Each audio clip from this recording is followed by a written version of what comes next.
রাসূল সাল্লাল্লাহু আলাইহি ওয়াসাল্লাম আবু হুরায়রাকে নসিহত করতেছেন যে আবু হুরায়রা, তুমি যদি আল্লাহর পছন্দের বান্দা হতে চাও তো তোমার সমস্ত প্রকার গুনাহকে ছেড়ে দিতে হবে।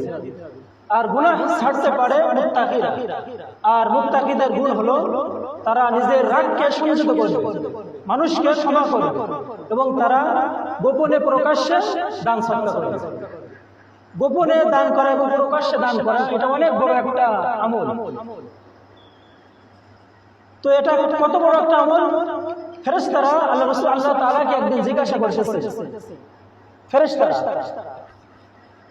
ফেরেশতারা আল্লাহ তাআলাকে জিজ্ঞাসা করলেন যে আপনার সৃষ্টির ভিতরে এমন কোন জিনিস রয়েছে কি যেটা সবথেকে শক্তিশালী সৃষ্টি? তো আল্লাহ তাআলা বলতেছেন, হ্যাঁ, আমার সৃষ্টির ভিতরে সবথেকে শক্তিশালী একটা সৃষ্টি হলো পাহাড়। কারণ পাহাড় জমিনকে পেরেক স্বরূপ করা হয়েছে, পাহাড়কে জমিনের পেরেক স্বরূপ পাহাড় সবথেকে বড় শক্তিশালী। তো ফেরেশতারা আল্লাহ তাআলাকে আবারও জিজ্ঞাসা করলেন যে পাহাড়ের থেকে আপনি কি আর কোনো কিছু এমন শক্তিশালী করেছেন যেটা পাহাড়ের থেকে বেশি?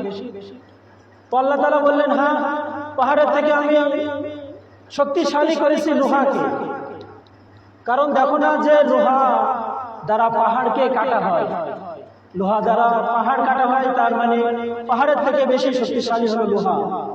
ফেরেশতারা আল্লাহ তাআলার কাছে আবার প্রশ্ন করলেন যে লোহার থেকে আর কি জিনিস বেশি শক্তিশালী? আল্লাহ তাআলা বলেন, লোহার থেকে শক্তিশালী হলো আগুন। ফেরেশতারা আল্লাহ তাআলার কাছে আবার জিজ্ঞাসা করলেন যে আগুনের থেকে আপনার সৃষ্টির ভিতরে কোনো শক্তিশালী সৃষ্টি আছে নাকি? আর আগুন কেন শক্তিশালী?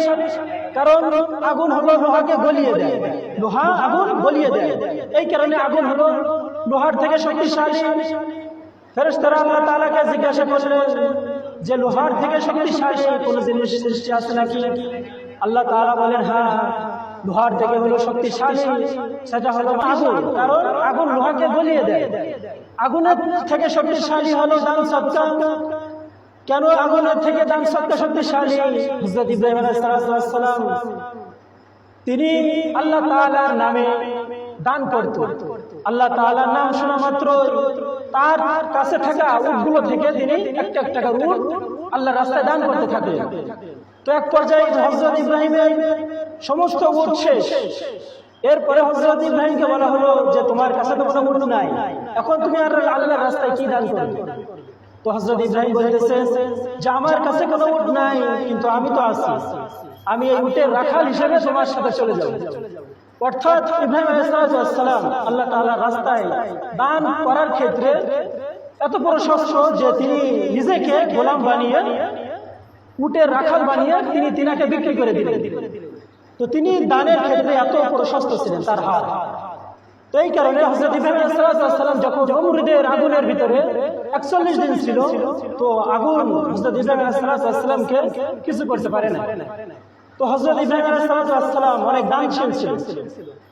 তো আগুনের থেকে শক্তিশালী দান, এই কারণে হযরত ইব্রাহিম আলাইহিস সালামের একটা পশম পর্যন্ত আগুন পোড়াইতে পারে না।